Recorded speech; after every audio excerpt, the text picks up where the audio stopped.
When God is ready to give you a new level of experience with him, it comes with a test.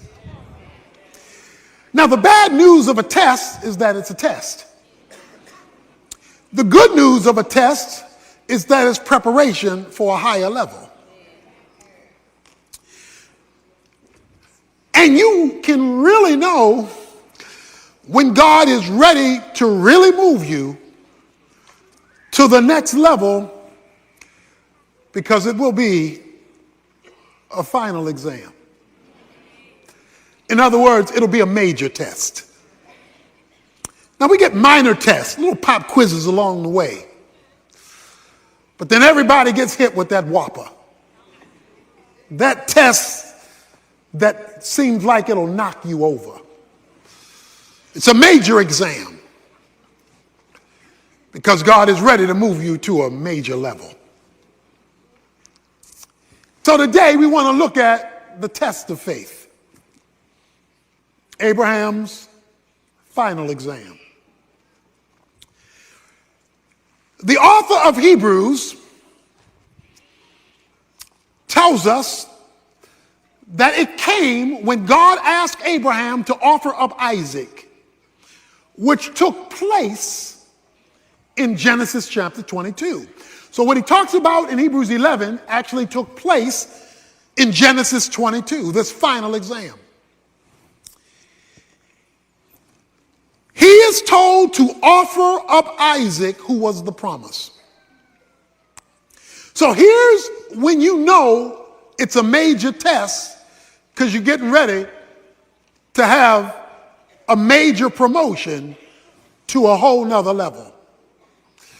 You know it's a major test when it calls for something significant in your life and at the very same time makes absolutely no sense at all. In Genesis chapter 22, where the story is unfolded for us in that chapter in detail, God tells Abraham these words. He says to Abraham in Genesis chapter 22, now it came about, verse 1, after these things that God tested Abraham and said to him, Abraham, and he said, here I am. And he said, take now your son, your only son, whom you love, Isaac, and go to the land of Moriah and offer him there as a burnt offering on the mountain of which I will tell you. That made no sense.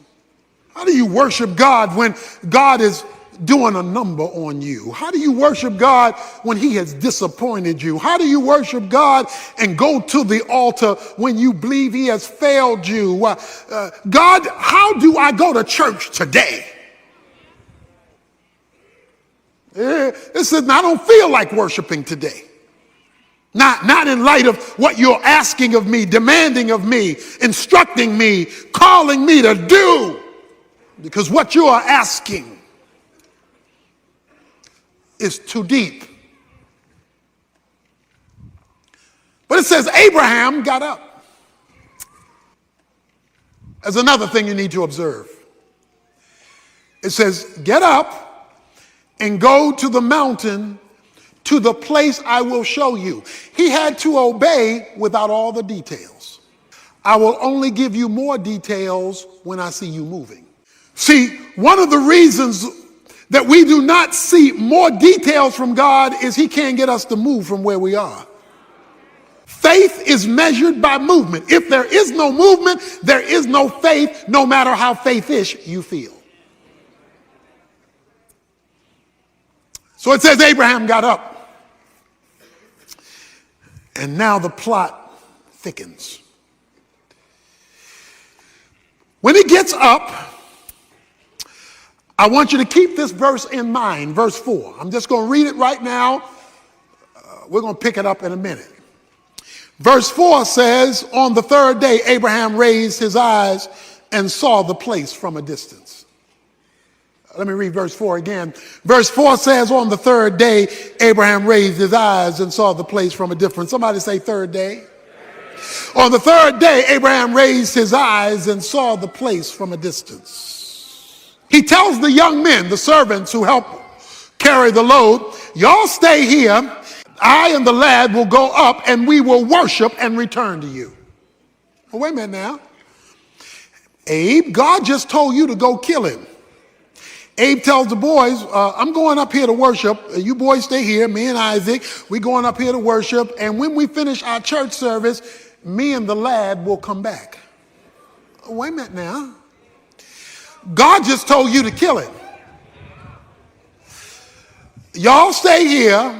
I'm going up here, take care of what God told me to do. And when I finish what God told me to do, me and the boy will see you afterwards. But God told you to kill him. So what you mean? We coming back to see you afterwards. See, when you're called to faith, you got to speak the truth in the midst of the contradiction of the circumstance. Hebrews 11 says the reason he said that was because he believed God was even able to raise the dead. That's what Hebrews 11 says. So if I obey you, God, and do what you told me to do, and at the same time believe your promise that you're going to work through Isaac to make a great nation, then I also have to believe, since you don't contradict yourself, that if I do what you tell me to do, you got some kind of miracle you're planning to bring me and this boy back here again. But what made him speak that? Where did this faith confidence come that God could raise the dead? Well, you recall, Sarah's womb was dead. And Abraham couldn't function no more at 100 years old. And God created a hookup. And the miracle baby of Isaac was born. He had seen what God could do in raising a womb. So he figured the same God could raise a son. So when God calls you to a major exam, don't forget what he did in the quizzes. Don't forget what he did yesterday when he moves you to a bigger challenge tomorrow. Because if it's bigger today than what he did yesterday, it's because he's moving you to a new grade level, a higher experience with him. And so they make their way to the place that God said. So Abraham now is talking to Isaac. Isaac says to his father, my father, verse 7 of Genesis 22, here I am, my son. He said, behold, I see the fire, I see the wood, but I don't see the lamb. Every other time we went to church, we had a sacrifice. But today, you ain't bring a lamb. What's up, Dad? Dad looks at his son, can't say anything. You know what he says? He says, son, God's got to fix this one. The Lord will provide himself, because I don't have an answer for you. I don't know how this is going to work out. And when God puts you in a final exam, you don't know how this is going to work out. God has got to do something here, because only God has an answer to this dilemma of faith that I'm in. Because this is a midterm or a final. This is not a little pop quiz, and it's confusing. And God's got to provide the solution. And so he takes his son up. He puts him on the altar. Verse 9, he built an altar, arranged the wood, bound his son Isaac, and laid him on the altar on top of the wood. Can you imagine what he's thinking, feeling? And Abraham stretched out his hand and took the knife to slay his son. Because guess what? That was what he was told to do. Verse 11, but the angel of the Lord called to him from heaven and said, that's Jesus in the Old Testament, the angel of the Lord, Abraham, Abraham. Whenever God calls your name twice. See, when he told him to obey, he only called his name once in verse 1, Abraham. But now in the middle of his crisis, he calls his name twice That means there's something special coming down the pike. Abraham, Abraham, and he said, here I am. Do not, verse 12, stretch your hand out against the lad and do nothing to him, for now I know you fear me, since you have not withheld your son, your only son, from me. Now, I don't know about you, but you should be having a problem right now, and it ought to be a theological problem, because God says, now I know. Oh, wait a minute, you God. You're omniscient. Omniscient means all-knowing. You already knew what I would do, because you're God. You know yesterday, you know today, and you got prophecy down. You know tomorrow. You know where I came from, you know where I am, you know where I'm going. What do you mean you only know this now? And you're an all-knowing God. Come on, with your knowledge base, I could have stayed in bed. We could have skipped all this because you already know. But that's not what God says. He says, now I know, as though I didn't know before. Because I know it, I'm knowing it now. And I only know it now because of what you just did. So how do we theologically bring together the concept of an all-knowing God and a not knowing something till now? How does that work? Well, I want to share with you today something God does not know. While God knows everything actual and everything potential, he does not know everything experiential. For example, if you were to ask God, what does it feel like to commit a sin? I suggest to you he couldn't answer that question because he's never done it. The reason why God became a man in the person of Jesus Christ, according to the book of Hebrews, is that God became a man in the person of Jesus Christ so he could sympathize with our weaknesses, so he could feel what we go through. The Father knows what you go through. Jesus can feel it. So Jesus the Son can explain to God the Father, who already knows the information, what the information feels like, because he became a man. So what then is being said to Abraham at this moment? He is saying, Abraham, now I know you love me because I see it and feel it. In other words, you have now given me the experience of your love, not merely the verbalization of it. Sacrifice your son, the son whom you love, your only begotten son. Do you love me more than him? That's a final exam. When God calls forth a faith act of love so he can feel it. Now I know. Oh yeah, informationally, yes. Intellectually, yeah. But today I feel your love.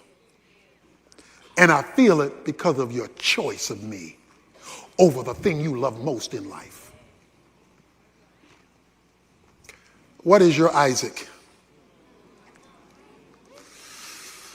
That thing that God can't have because you're too attached to it. And God says, bring it here. We're talking about the test of faith, and we're not talking about a pop quiz now. We're talking about a final exam. Now I know. And there we have it. Watch this. Then Abraham raised his eyes and looked, verse 13, and behold, behind him a ram caught in the thicket by his horns. And Abraham went and took the ram and offered it up for a burnt offering in place of his son. And Abraham called the name of the place Jehovah Jireh. The Lord will provide, as it is said to this day, in the mount of the Lord it will be provided. That's one of the great names of God in Scripture, Jehovah Jireh. Let me talk to you about the word Jireh, provide. The Hebrew word Jireh means to see beforehand. That's a literal translation of Jireh, to see beforehand. What you get to see in his provision, you get to see it because of what he's already seen in his prevision. So he precedes what you're going to be provided. What you're provided over here when he comes through, he's already seen over here before you get to it. So while Abraham is coming up one side of the mountain, a ram is coming up another side of the mountain. God precedes before he provides. But what he provides, he's already preceded. So you're going to be the surprise one, and not him, because when you're shocked by what he provides, it's only going to come because of what he's preceded. This is the quietest rams in the history of rams caught in a thicket. When a ram is caught in a thicket, it's moving and jerking to get out of being caught. This is the quietest ram in history. The ram is in the vicinity of the sacrifice because it says he looks up and saw the ram. So God keeps the provision quiet, even though he has already made prevision in advance, because he's seen beforehand what he's going to do that you don't see yet. The question, when you face this trial, is how can I move from God's prevision and get a hold of my provision? Until he completed his obedience, prevision didn't become provision. Whatever God is going to do in your life and circumstance, he has already preceded, but you won't see it provided until you have completed what he's asked you to do. Most Christians are part-time saints. They'll do a little something, something and wonder why God hadn't come through yet. But the question is, have you finished what he's asked you to do? So if you take 50 years to finish it, it may take 50 years for you to see his provision. If you delay obedience, you delay prevision becoming provision. And in James 2, when it talks about faith, it says, by faith, Abraham was justified by works when he offered up Isaac, and he was called a friend of God because he was willing to believe God against the backdrop of the ridiculous.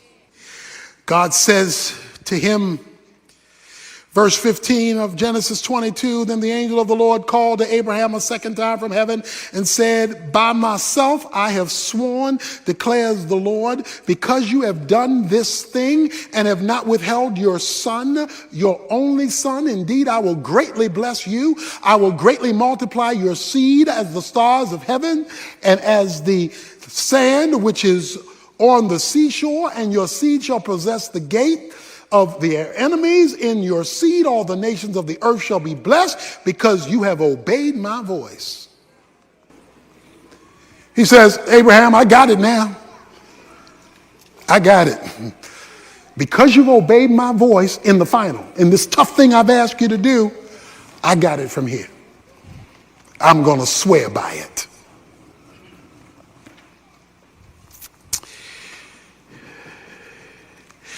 The good news here is that Abraham has had failures in his past. He's blown it a few times over these 25 plus years. God just gave him retesting. Some of us are here today and we've been retesting. God says, I'll wait till you pass. Because I want to give you an experience with me. You want the provision. I want the experience. Give me the experience of your commitment and I'll show you what I can do with rams caught in the thicket, waiting to move when I tell it to.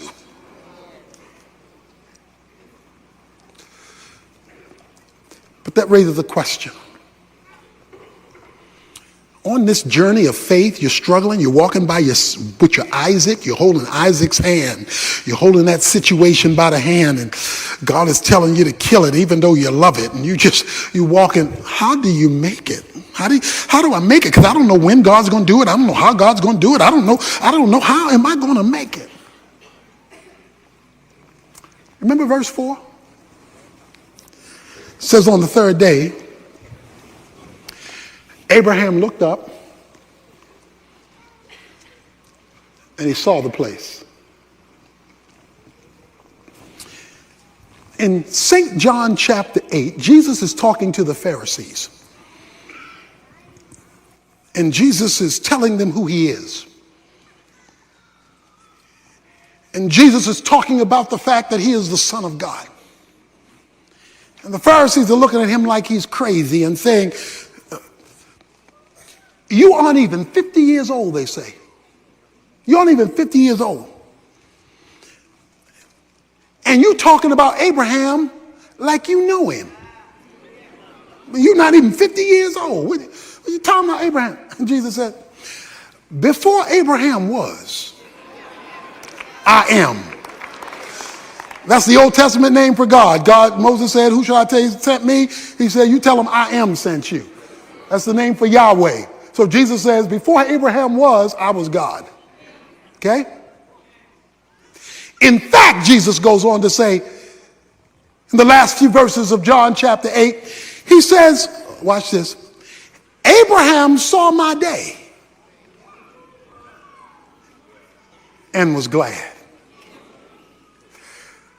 Genesis 22 verse 4. Abraham is on his way to Mount Moriah and he looks in the distance and he sees something. Jesus in the New Testament tells us what Abraham in the Old Testament saw. Jesus said, Abraham saw my day. What day did Abraham see? Let me tell you a little secret. Mount Moriah is located a few hundred yards from Mount Calvary. There are just a few hundred yards that separate Mount Moriah from the hill of Golgotha. Jesus said, Abraham saw my day, and he smiled. So Abraham is walking to kill his son, looks up and goes, yeah. He says, Abraham focused on me. And while he kept his eyes focused on me, that's why Hebrews chapter 12, verse 2 says, looking unto Jesus, the author and finisher of your faith. It says, while you're on your journey, in your final exam, keep your eyes on Jesus. Because if you'll focus on Jesus, he'll get you up the mountain of your exam until you pass the test. Don't look at people, they'll discourage you. Don't look at circumstances, they'll flip the script. He says, keep your eyes on Jesus as you obey God, because when you keep your eyes on Jesus, he will sustain your faith until you reach the finish line of your test. When you're in doubt, look at Jesus. When you're afraid, look at Jesus. When you're unsure, look at Jesus. When you're tempted, look at Jesus. When you failed, look at Jesus. When you're frustrated, look at Jesus. When you don't think you can make it, look at Jesus. Keep looking at Jesus, because if Abraham could look at him in the Old Testament and he hadn't even come yet, how much more should you and I look at him now that he's come, died, and arose, and it all happened on day number 3. We're introduced to Naaman in verse 1 of 2 Kings 5, where we read, now Naaman, captain of the army of the king of Aram, was a great man with his master, highly respected. Because of him, the Lord had given victory to Aram. The man was also a valiant warrior, but he was a leper. This man's resume was impeccable. Everything about him said success. Like a 5-star general, he led the army, and he was very successful in battle. They viewed him as a great man. He was highly regarded in society. It says, but he was a leper. Leprosy in biblical days was a skin disease. It was a disease of the skin that slowly spread, bringing about lesions, sores, and ultimately deformity and death. For leprosy was an incurable disease. In spite of his education, he's a leper. In spite of his notoriety, he's a leper. In spite of his financial success, he's a leper. In spite of rewards, plaques, accolades, and recognition, he's a leper. Because leprosy affected all of you, things are popping out on your skin, they're eating your skin away, slowly and surely, you know something's wrong with him. It not only affected Naaman physically because of the breakouts all over his skin that was eating his flesh alive, it affected him relationally because leprosy was a communicable disease. It was contagious. So if you got too close to him, you could catch it. And so you were, as the disease progressed, you had to stay away from him so you would not also become a leper. That meant he couldn't interact normally with his family or friends. After a while, it would be too dangerous. And that's why you even see in the Mosaic Law, when a person with leprosy came around, they were told to say, unclean, unclean. They were castaways after a point because they were dangerous. This man was a leper. Something so wrong that it messed up everything that was so right. And there was no cure. It was incurable. So he is both simultaneously a captain, a conqueror, and a castaway. Most importantly, leprosy is tied to something going wrong spiritually.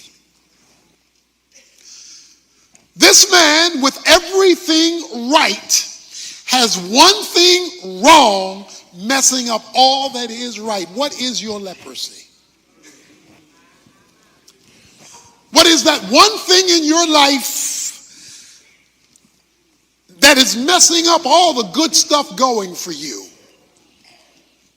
Maybe you're successful in your career or with your finances or with your educational achievements. Maybe you can hand out a resume that is impressive, but there's that one thing that you dare not put on it.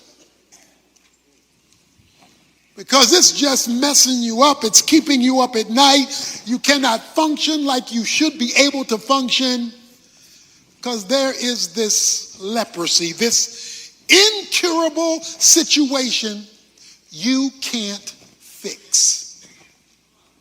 That was Naaman's reality. That was his scenario. He had the but phrase, but he was a leper, the footnote on his life, affecting everything.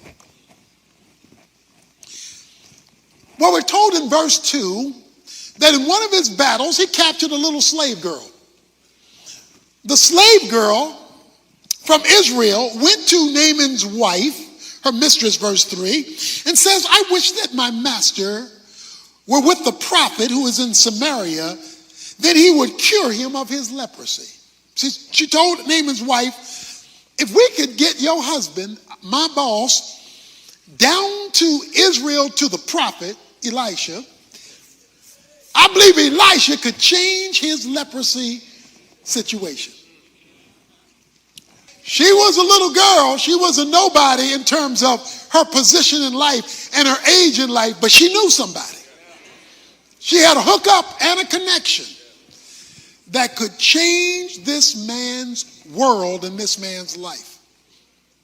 So Naaman goes to his boss, the king, and says, this little girl told my wife, who told me that I may be able to get my problem solved by the prophet in Israel.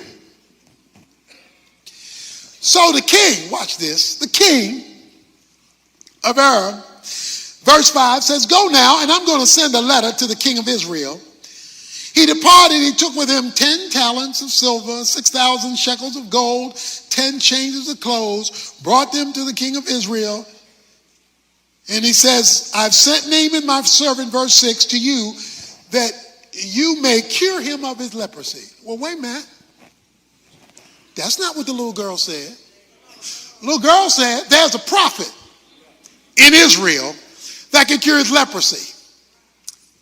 The problem is, Naaman went to the federal government. Naaman went to the king and says, King, government, I hear there's a solution in Israel. What you think? The government said, king said, I'm going to give you some money, and we're going to throw a budgetary solution to the problem. We're going to fund your deliverance. And so she gave him over $1 million, if you would put it in today's dollars, 10 changes of clothes, and we're going to buy your solution. You better have somebody in your life. They may not have name and they may not have notoriety. A little slave girl who knows somebody who knows somebody who is able to bring you to a divine deliverance, because we've already said leprosy was incurable. If he could have fixed it, it would have been fixed. If you could have fixed it, it would have been fixed. So he uses power, government. He uses money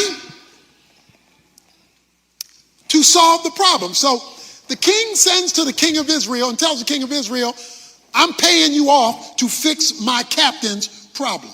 How does the king of Israel respond? Verse 7, when the king of Israel read the letter, he tore his clothes and said, am I God to kill and make alive, because it was a life and death sentence, leprosy, that this man is sending word for me to cure a man of his leprosy?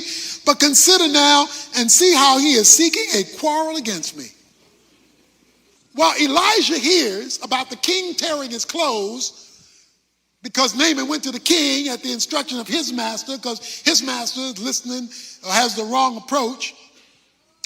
And Elijah tells the king of Israel, send Naaman to me. Send him to me.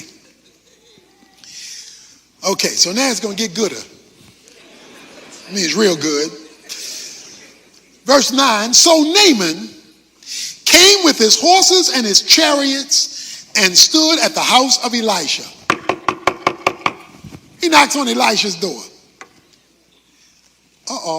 Verse 10, Elisha sent a messenger, but Naaman was furious, ticked off, mad, and went away and said, behold, I thought, I'm coming back to that, he will surely come out to me and stand and call on the name of the Lord his God and wave his hand, hocus pocus, over the place and cure the leprosy.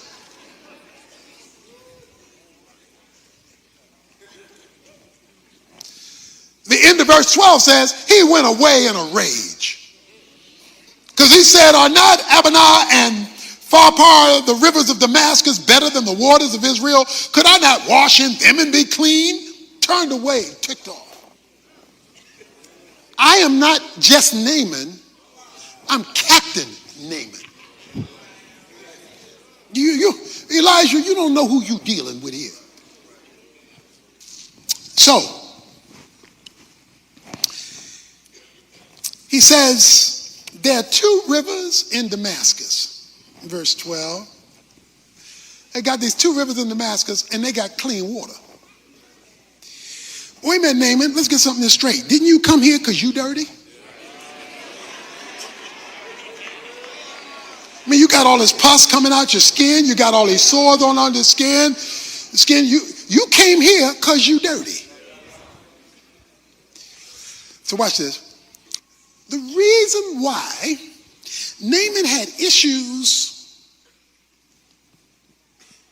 with the Jordan is because he didn't understand the Jordan.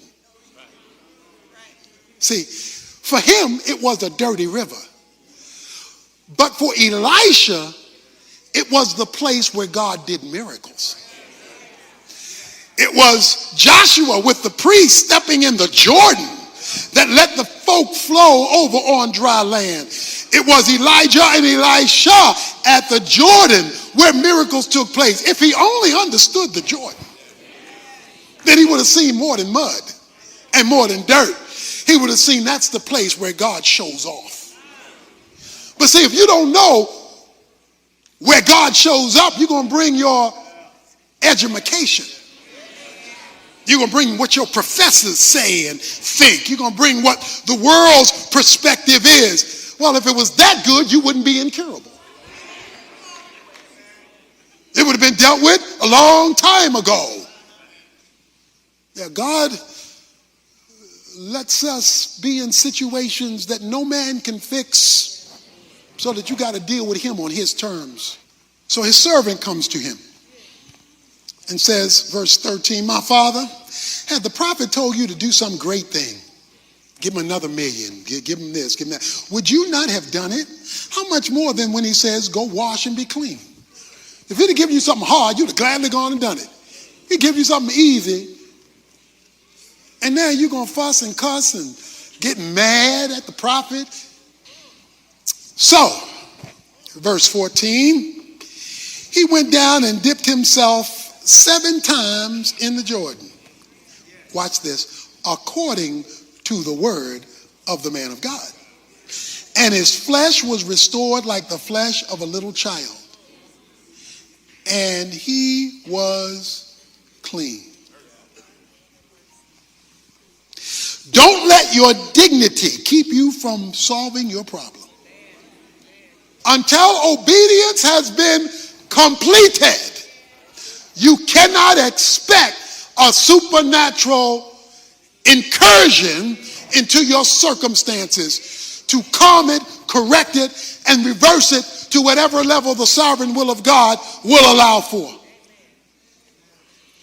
What you and I must do is stop arguing with God's word. What is your leprosy? I want to tell you now, related to whatever deliverance God is going to give you for that thing that will not go away,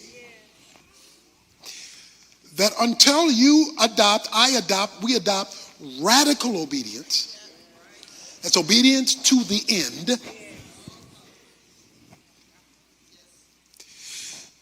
Even to the point of rejecting our own perspective or that of our friends. You'll not see God. His flesh, verse 14, became like the flesh of a little child. Whoa. Okay, don't read that too fast. Wait a minute. He came to be delivered.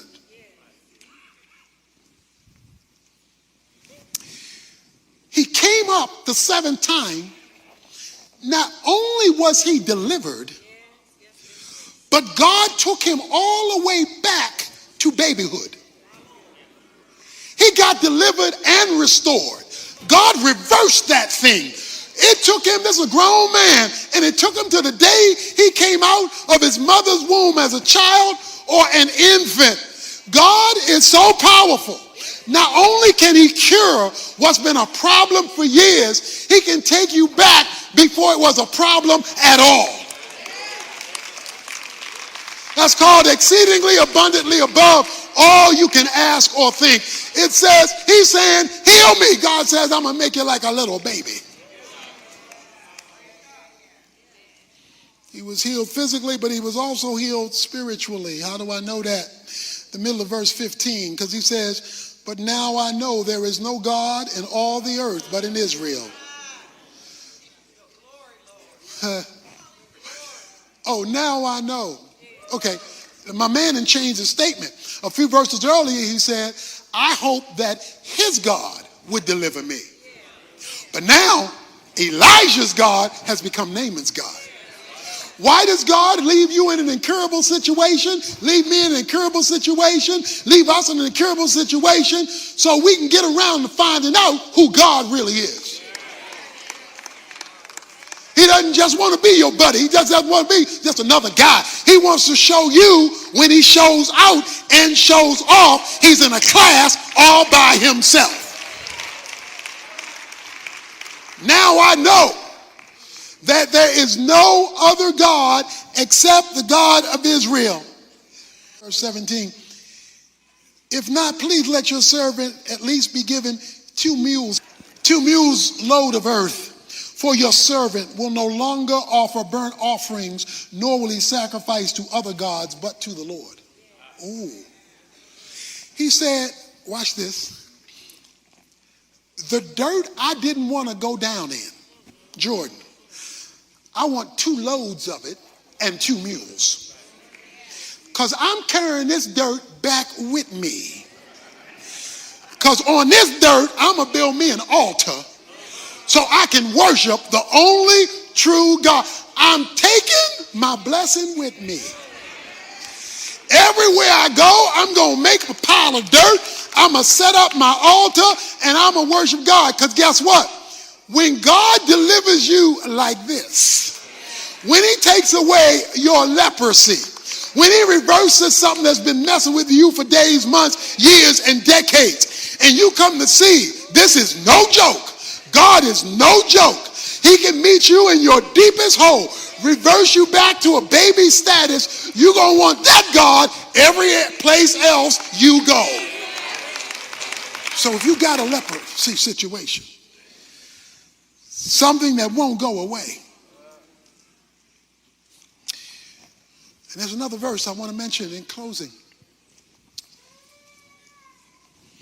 Luke 4:27 says, there were many lepers in Israel. This is in the New Testament. Jesus is talking. Luke 4:27, he says, there were many lepers in Israel, but God healed none of them except Naaman. Now that's in the New Testament. Jesus is talking. He said there were many folk like Naaman in Israel, but none of those folk in Israel who are my people got healed from their leprosy except a foreigner named Naaman, because he's not a Jew. What's he saying? You can be part of the people of God and never see God work. You can come to church every week. You can be an Israelite and a leper and live the rest of your life as a leper because you refuse to do what a foreigner did. A foreigner bleeds God, tell the end, got a miracle. The folk in church worship God, got nothing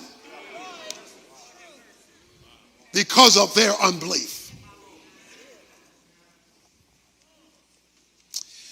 We have in our community a lot of places that clean things.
We have cleaners that cleans clothes.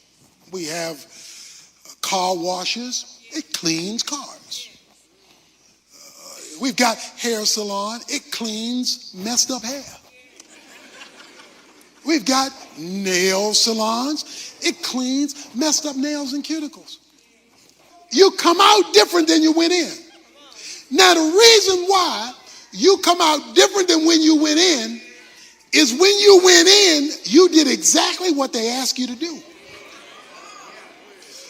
The cleaner said, give me the clothes and turn it over to me. You turn it over to them, then you back clean clothes. You hook the car up, you drive it up to the place they tell you, they hook it up, you go and you wait, you do what they tell you to do, comes out clean. You put your nails over here, you do what they tell you to do, and you come out different.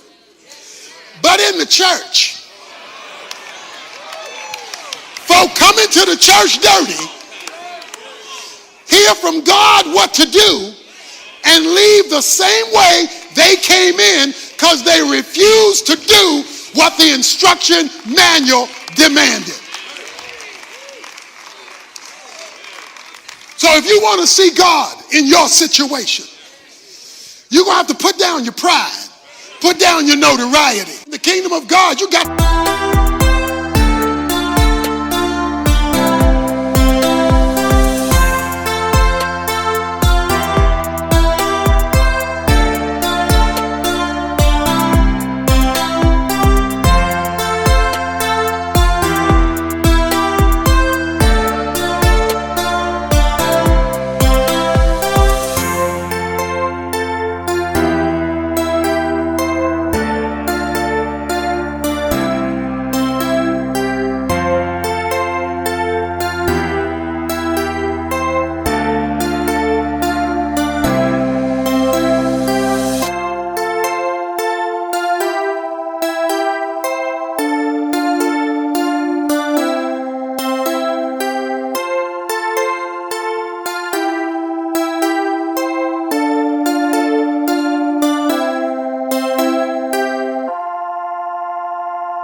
go low in spite of your notoriety, degrees, money, position, and power. You got to humble yourself before